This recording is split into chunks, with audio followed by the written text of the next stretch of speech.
गुरुर्ब्रह्मा गुरुर्विष्णु गुरुर्देवो महेश्वरः गुरुर्साक्षात्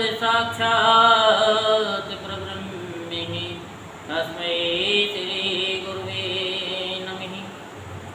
जय गणेश मंगलकरण मंगल में गुणधाम मंगल में मंगल करो गणपति कोटि प्रणाम।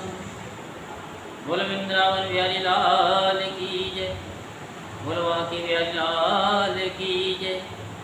आज हम श्रीमद् भागवत महापुराण प्रथम स्कंद का प्रथम अध्याय में आपको बताएंगे। श्री सूत जी से शौनकादि ऋषियों के कुछ प्रश्न हैं जिससे इस जगत की सृष्टि स्थिति और प्रलय होते हैं, क्योंकि वे सभी सद्रूप पदार्थों में अनुगत हैं और असत पदार्थों से पृथक हैं, जड़ नहीं है, चेतन हैं, परतंत्र नहीं, स्वयं प्रकाशक हैं, जो ब्रह्मा अथवा हिरण्यगर्भ नहीं, परंतु उन्हें अपने संकल्प से ही जिसने उस वेद ज्ञान का दान किया जिसके संबंध में बड़े बड़े विद्वान भी मोहित हो जाते हैं। जैसे तेजों में सूर्य रश्मियों में जल का और जल में स्थल का और स्थल में जल का भ्रम होता है, वैसे ही जिसमें ये त्रिगुणमयी जागृत सपन सुसुप्ति रूपा सृष्टि मिथ्या होने पर भी अधिष्ठान सत्ता से सत्वत प्रतीत हो रही है, उस अपनी स्वयं प्रकाश ज्योति से सर्वदा माया कार्य से पूर्णत है मुक्त रहने वाले परम सत्य स्वरूप परमात्मा का हम ध्यान करते हैं। महामुनि व्यासदेव जी के द्वारा निर्मित इस श्रीमद् भागवत महापुराण में मोक्ष प्रयत्न फल की कामना से रहित परम धर्म का निरूपण हुआ है। इसमें शुद्धांतकरण सत्पुरुषों के जानने योग्य उस वास्तविक वस्तु परमात्मा का निरूपण हुआ है, जो तीनों तापों का जड़ से नाश करने वाली और परम कल्याण देने वाली है। अब और किसी साधन या शास्त्र से क्या प्रयोजन है?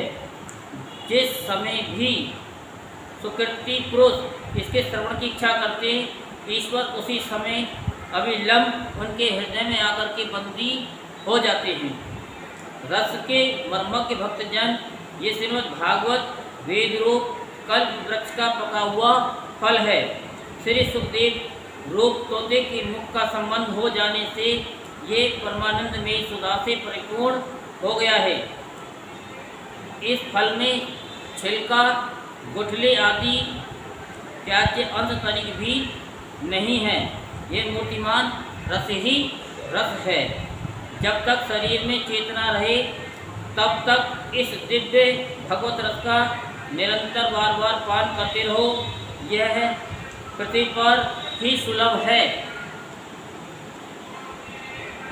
एक बार भगवान विष्णु एवं देवताओं के परम पुण्य में क्षेत्र नैमिषारण्य में शौनकादि ऋषियों ने भगवत प्राप्ति की इच्छा से सहस्त्र वर्षों में पूरे होने वाले एक महान यज्ञ का अनुष्ठान किया। एक दिन उन लोगों ने प्रातःकाल अग्निहोत्र आदि नित्य कृत्यों से निवृत्त होकर सूर्य जी का पूजन किया और उन्हें ऊंचे आसन पर बैठाकर बड़े आदर से ये प्रश्न किया। ऋषियों ने कहा कि सूर्य जी आप निष्पाप हैं, आपने समस्त इतिहास पुराण और धर्मशास्त्रों का विधि पूर्वक अध्ययन किया है तथा उनकी भली भांति व्याख्या भी आपने की है। वेद वेताओं में श्रेष्ठ भगवान बादरायण ने एवं भगवान के सैगुण निर्गुण रूप को जानने वाले दूसरे मुनियों ने जो कुछ जाना है, उन्हें जिन विषयों का ज्ञान है, वह सब आप वास्तविक रूप में जानते हैं।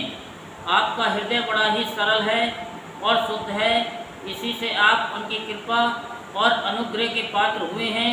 गुरुजन अपने प्रेमी शिष्य को गुप्त से गुप्त बात भी बता देते हैं।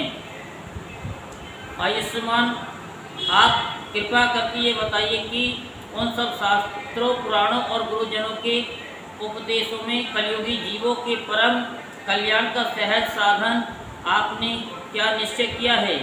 आप संत समाज के भूषण हैं। इस कलयुग में प्राय लोगों की आयु कम हो गई है। साधन करने में लोगों की रुचि और प्रवृत्ति भी नहीं है। लोग आलसी हो गए हैं। उनका भाग्य तो मंद ही है, समझ भी थोड़ी है। इसके साथ ही वे नाना प्रकार की विघ्न बाधाओं से घिरे हुए रहते हैं। शास्त्र भी बहुत से हैं, परंतु उनमें एक निश्चित साधन का नहीं, अनेक प्रकार के कर्मों का वर्णन है। साथ ही वे इतने बड़े हैं कि उनका एक अंश सुनना भी कठिन है। आप परोपकारी हैं। अपनी बुद्धि से उनका सार निकालकर प्राणियों के परम कल्याण के लिए हम श्रद्धालुओं को सुनाइए, जिससे हमारे अंतःकरण की शुद्धि प्राप्त हो। प्यारे सूत जी, आपका कल्याण हो। आप तो जानते हैं कि यदुवंशियों के रक्षक भक्त वत्सल भगवान श्री कृष्ण वसुदेव जी की धर्मपत्नी देवकी के गर्भ से क्या करने की इच्छा से अवतीर्ण हुए थे। हम उसे सुनना चाहते हैं।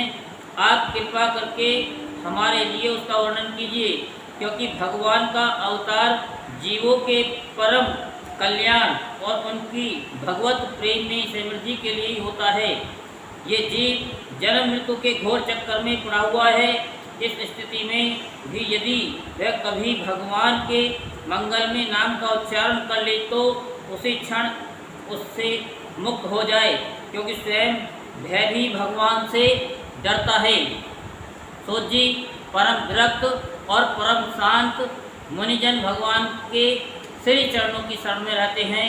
अतएव उनके स्पर्श मात्र से संसार के जीव तुरंत पवित्र हो जाते हैं। इधर गंगा जी के जल का बहुत दिनों तक सेवन किया जाए तब कहीं पवित्रता प्राप्त होती है। ऐसे पुण्यात्मा भक्त जिनकी लीलाओं का गान करते रहते हैं, उन भगवान का कलिमल हारी पवित्र यश भला आत्म शुद्धि की इच्छा वाला ऐसा कौन मनुष्य होगा जो श्रवण न करे। वे लीला से ही अवतार धारण करते हैं। नारद आदि महात्माओं ने उनका उदार कर्मों का गान किया है। हम श्रद्धालुओं के प्रति आप उनका वर्णन कीजिए। बुद्धिमान सूत जी, सर्वसमर्थ प्रभु अपनी योग माया से स्वच्छंद लीला करते हैं।